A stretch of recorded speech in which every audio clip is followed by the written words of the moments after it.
కలకత్తాలో trainee doctor పైన జరిగినటువంటి హత్య మొత్తం దేశాన్నే కుదిపివేస్తున్నటువంటి పరిస్థితి మనకు కనబడతా ఉంది.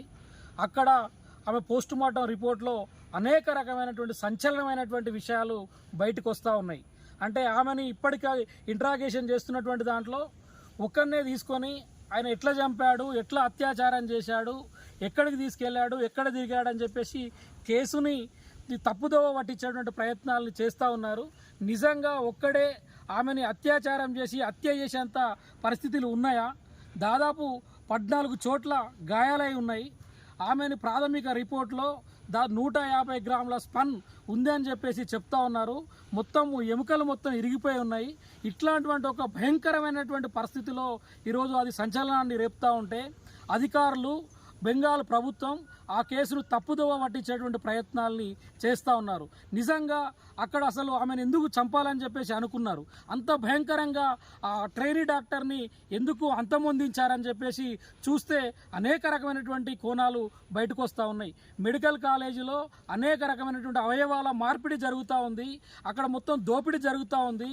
ఆ ప్రిన్సిపాల్ ఎవడైతే ఉన్నాడో అతడు అనేక రకంగా లంచాలు తీసుకొని బాగా పొలిటికల్గా అనేక మంది ప్రాబల్యంతో ఆయనకు అక్కడ సంబంధాలు కలిగి ఉన్నాయి. బట్ ఇంట్లో జరిగేటువంటి అరాచకాలు, అన్యాయాల్ని మనం ఆపలేకపోతున్నాం అని చెప్పేసి ట్రైనీ డాక్టర్ గంట ముందే తన మిత్రులతో మాట్లాడినటువంటి వీడియో బయటకు వచ్చి సంచలనాలని రేపుతా ఉంది. అంటే ఆ కాలేజీలో జరుగుతున్నటువంటి అన్యాయాలను, అక్రమాలను, అవయవాల మార్పిడి కావచ్చు, అక్కడ అనేక మంది అమ్మాయిల మీద అత్యాచారాలు జరగడం కావచ్చు, ఇట్లాంటివంటి అనేక జరిగినాయి. కాబట్టి అంతే 12 గంటలప్పుడే దాదాపు ఒక 4 ట్రైనీ డాక్టర్లని ఆ ప్రాక్టీస్ వాళ్ళకి ముందే చెప్పేసి ఆమెను చంపమని చెప్పేసి ఆ యాజమాన్యం కావచ్చు, అక్కడ ఉన్నటువంటి ప్రాబల్యం ఉన్నటువంటి అనేక మంది రాజకీయ నాయకుల యొక్క ప్రోత్సాహంతో అక్కడ వాళ్ళు వచ్చి 12 గంటలకు ఆ డాక్టర్ తోటి, ట్రైనీ డాక్టర్ తోటి 4 డాక్టర్లు ఆ రోజు గొడవ పడినటువంటి పరిస్థితి కూడా ఆమెతో అక్కడ ఉన్నటువంటి వాళ్ళు విషయాలు అనేక మంది చెప్తా ఉన్నారు.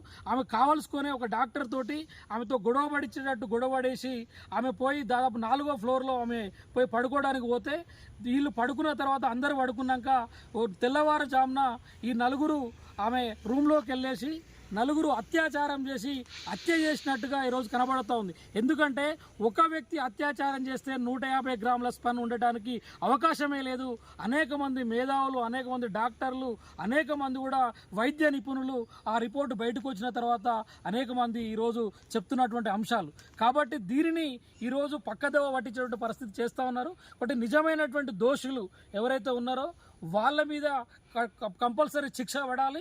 లేకపోతే ఇప్పటికీ అనేక దేశాలలో, అనేక ప్రాంతాలలో, అనేక కాలేజీలలో కూడా ఈ జరిగినటువంటి అంశం పట్ల అనేక రకాల నిరసన జ్వాలలు ఎగిసిపడతా ఉన్నాయి. ఇప్పటికైనా వారికి శిక్ష పడాలని చెప్పేసి కోరుకుంటా ఉన్నాం.